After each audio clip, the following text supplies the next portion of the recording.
Welcome to This Explainer. Today, we're doing a massive shift in mindset. If you're a newer software engineer, well, you've probably spent most of your time focused entirely on the code, right? You write a function, it compiles, it runs, it passes your unit tests, and you proudly declare, hey, it works on my machine, and call it a day. But what happens when that code leaves the cozy, safe little environment of your laptop and goes out into the wild, chaotic real world? That's what we're tackling today. We're shifting our focus from simply writing correct code to building massive, resilient, global systems. We are going to answer one fundamental question. What is system design? Okay, let's dive into this. Here's our roadmap for today's explainer. We'll start with the scale of the problem, then define systems and design. After that, we'll look at why perfect code fails, break down the 6 design goals, explore the architect's balancing act, and finally wrap up with some key takeaways and what's next. All right, part 1, the scale of the problem. So, I want you to imagine something for a second. Imagine you've just written a genuinely brilliant piece of software. I mean, the logic is flawless. On your machine, it runs instantly. Now imagine you deploy that application, and suddenly, completely out of nowhere, you get hit with YouTube or WhatsApp levels of traffic. Tens of millions of people are trying to click the main button on your app the exact same millisecond. What happens to your flawless code? Well, I'll tell you what happens. The network chokes, your server bursts into metaphorical flames, the database completely locks up, and your application crashes hard. To put this into a real-world perspective, let's look at Amazon. Think about their peak holiday shopping season. They aren't just dealing with a few users, right? They are serving tens of millions of customers simultaneously, utilizing tens of thousands of servers located in data centers all over the planet. And they operate under incredibly stringent SLAs, service level agreements, where latency is measured at the 99.9th percentile. That literally means if even a tiny fraction of a percent of their requests are slow, it results in massive financial consequences, and worse, a loss of customer trust. This is the absolute ultimate test of scale, and you absolutely cannot survive it with just good code. You survive it with good system design. That brings us to section 2, defining systems and design. When we talk about a software system, we are no longer just looking at a single function or a little script running on a single computer. A system is a broad stack orchestration of components. It's a cohesive collection of functionality, often deployed across multiple distributed machines, databases, and microservices, all working together to serve a specific business capability. It's the user interface, the persistent storage, the external collaborations, and the network that binds the whole shebang together. So if that's a system, what exactly is system design or software architecture? Think of it as the blueprint. And this blueprint is built on 4 supporting pillars. You've got the physical structure of the system, the architecture characteristics, which we'll talk about in just a bit, the architecture decisions you make along the way, and the design principles that guide those decisions. All of these elements have to support one another to keep the entire system standing. Moving on to section 3, why perfect code fails. When you write a program on a single computer, you're basically operating in a safe, predictable, highly deterministic environment. If the hardware is working, the exact same operation always produces the exact same result.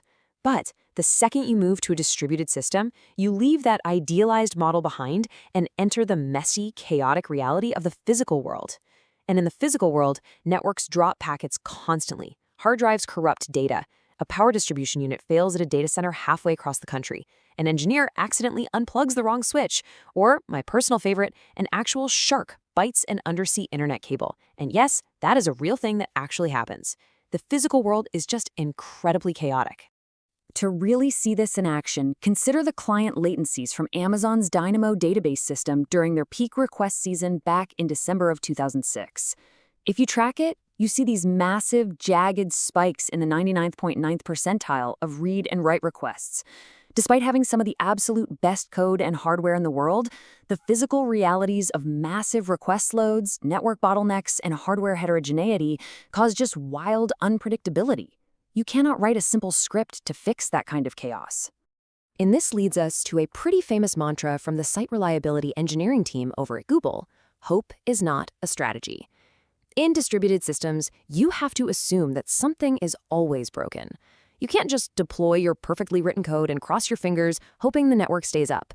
You must intentionally engineer your system for failure. Which brings us to section 4, the 6 design goals. So how exactly do we engineer for failure? Well, we use specific tools to tame that chaos. Every software architect relies on a core set of non-functional characteristics, sometimes called the ilities. Now, while there are a lot of them, for large-scale system design, we generally focus on 6 primary goals. First, scalability, the system's ability to gracefully handle increased load by adding resources without buckling under the pressure. Then, reliability, ensuring the system continues to work correctly and safely, even when hardware inevitably fails. Next is availability, making sure the system is actually reachable and operational for users around the clock. Fourth, performance, meeting strict latency and throughput requirements so your user isn't left staring at a spinning loading screen. Fifth, maintainability, setting up the architecture in a way that future engineers can easily understand, adopt, and upgrade it over time.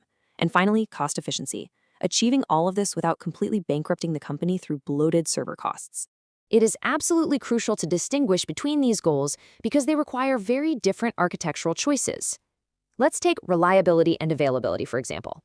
Reliability means the system works correctly despite faults, like, say, preventing data corruption if a single server crashes. Availability, on the other hand, is about the system being accessible and operational.